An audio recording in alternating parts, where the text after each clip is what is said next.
السلام عليكم. اليوم ان شاء الله باذن الله غادي نبارطاجي معكم هاد الكيكه اللي غرقانه صوص ديال الشوكولا، شي حاجه اللي زوينه ومبدله، كتجي مسقيه بطبقات. دونك نبداو على بركه الله. بالنسبه للمقادير كما كتشوفوا على الصوره فهما جد بسيطين. اول حاجه عندنا خميره ديال الحلوى، عندنا كاكاو مر، عندنا قبيصه ديال الملح، عندنا جوج ديال البيضات، عندنا كاس ديال الحليب وكاس ديال سنيده مع مرش وكاس ديال الزيت حتى هو مع مرش. اول حاجه غادي نديرو هي الملحه لتصحيح الذوق. غادي نضيفو عليها هادوك جوج ديال البيضات، من الاحسن انهم يكونوا بحراره المطبخ او مجبودين من قبل من الثلاجه. دونك هذه حاجه ضروريه. غادي نضيف عليهم هذيك سنيده. كما كتلاحظوا الكاس راه ما عامرش. غادي نخلط هذوك المكونات مزيان، هذيك سنيده مع داك البيض حتى يطلع. بالنسبه لهنا اللي بامكانه يضيف فاني يقدر يضيف، انا ما عنديش.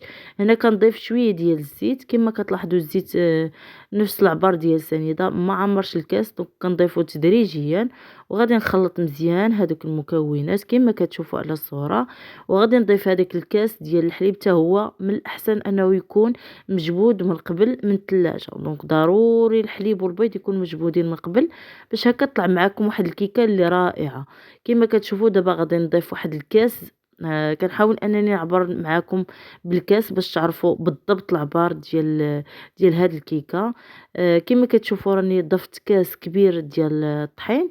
هنا قبل ما نزيد الطحين غادي نضيف الكاكاو مر باش هكا نلعب على واحد لا تيكستور اللي تكون مزيانه، ما تكونش خفيفه هذيك لا كريم وما تكونش ثقيله. دونك كما كتشوفوا في الوسط راني درت الكاكاو. وهنا عاد غادي نضيف هذاك الكاس ديال الطحين. دونك تقريبا راه دات معنا جوج كيسان ديال الطحين مع معلقه كبيره ديال الكاكاو مر يكون من النوعيه جيده. دونك كما كتشوفوا الكاس الثاني فانا كنضيفه تدريجيا باش هكا كنشوف هذيك لا تيكستور اللي خاصني في هذيك الكيكه. دونك كما كتشوفوا الكريمه او هذيك الكيكه، الخليط ديال الكيكه اللي كيكون بالشكلاط شويه خصو يكون ما خفيف ما ثقيل على عكس العاديه. دونك داكشي علاش انا كنضيف هنا الكاس الثاني تدريجيا كما كتشوفوا على الصور.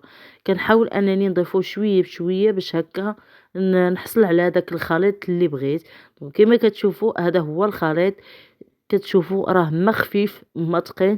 غادي نضيف الخميره ديال الحلوى عفوا.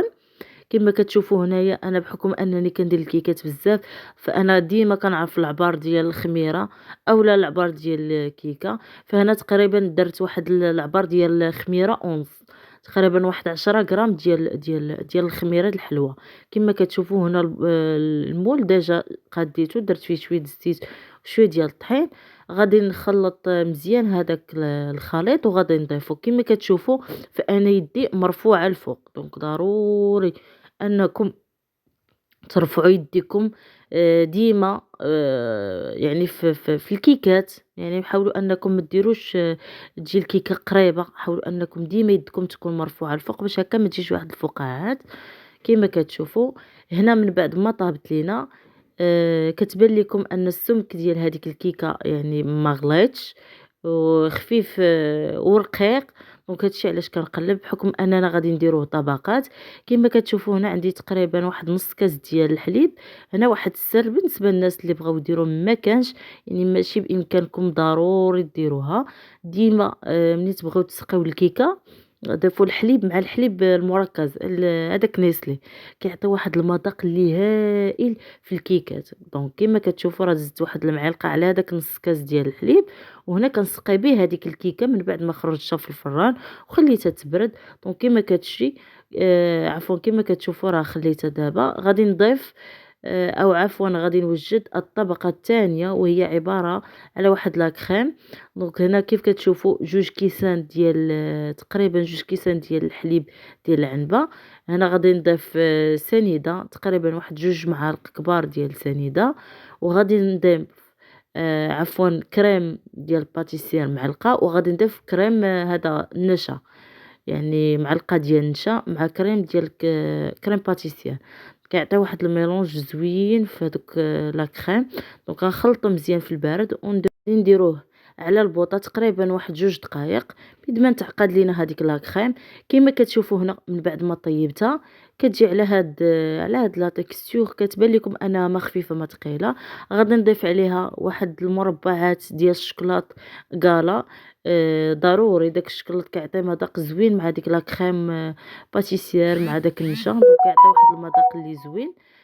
كنخلط مزيان هذيك لا كريم حتى كتقاد معنا، وغادي نضيفوها كطبقه ثانيه مور هذيك الكيكه. دونك كما كتشوفوا الطبقه الثانيه راه جد حتى هي سهله ما فيهاش مكونات بزاف. كنتمنى انكم تجربوها، راه كتجي ساهله ومكونات اللي بساط. كما كتشوفوا هنا الطبقه الثانيه غادي نحاول انني نوزعها مزيان باش تجي طبقه اللي متساويه. كما كتلاحظوا غادي نوزع مزيان هذيك لا كريم، وغادي نخليها تقريبا تبرد بيد ما نوجدوا الطبقه الثالثه. بالنسبه للطبقه الثالثه غادي تكون ماشي كريميه بزاف، وانما الغرض ديالها انها تكون يعني تسقي لينا هذيك الكيكه، يعني ما غاديش نديروها ثقيله. كما كتشوفوا هنا نص كاس ديال الماء، غادي نضيفوا هذيك الساشيه ديال الكاكاو من وزن 8 غرام، وغادي نضيف سنيده تقريبا واحد 2 معالق حتى ل3. كما كتلاحظوا هنا راه هاد الصوص الفوقانيه الغرض ديالها انها تنزل لهذيك الكيكه والطبقه الثانيه باش تسقيها، يعني ما غاديش نديروها كطبقه اللي تكون يعني متماسكه. كما كتلاحظوا غادي نديرو في البوطه تقريبا حتى تطلع داك الغليه. كما كتلاحظوا هنايا راه خليته كيطيب حتى طلعت هذيك الغليه تقريبا واحد 5 دقائق وخليته يبرد. كما كتلاحظوا هنا على الصوره، فانا ديما كنذكركم بانه هاد الطبقه درتها باش انها تسقي لتحت. كما كتلاحظوا هنا زدت واحد طريف صغير ديال الزبده كيعطي واحد المذاق هائل. وغادي نضيف الشوكولا. بالنسبه للشكلاط هنا ما كانش عندي متوفر كالا كحله، دونك درت غير هادوك القطع ديال هاد الكرواسه، هاديك لي باطوني ديال الشوكولا اللي باطوني، دوك هما اللي ضفتهم. غادي نحرك مزيان حتى تبدا تبرد معنا هاد لاصوص، وغادي نضيفها من الفوق. كما كتلاحظوا هنايا فانا ما درتهاش يعني كطبقه اللي تكون شويه سميكه او تكون شاده راسها، فانا الغرض بها انها تهبط في الكيكه وتسقي.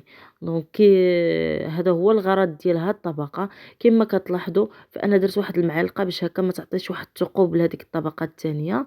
كما كتلاحظوا هنا من بعد ما بردات غنديرها تبرد تقريبا واحد 5 دقائق. كما كتشوفوا هنا راه كتبان لكم انها شاده راسها، ولكن لا، انما هي راه غير شي شويه. غادي نضيف عليها شويه ديال الشوكولا. كما كتلاحظوا على هذا الشكل كتجي رائعه، كنتمنى تجربوا.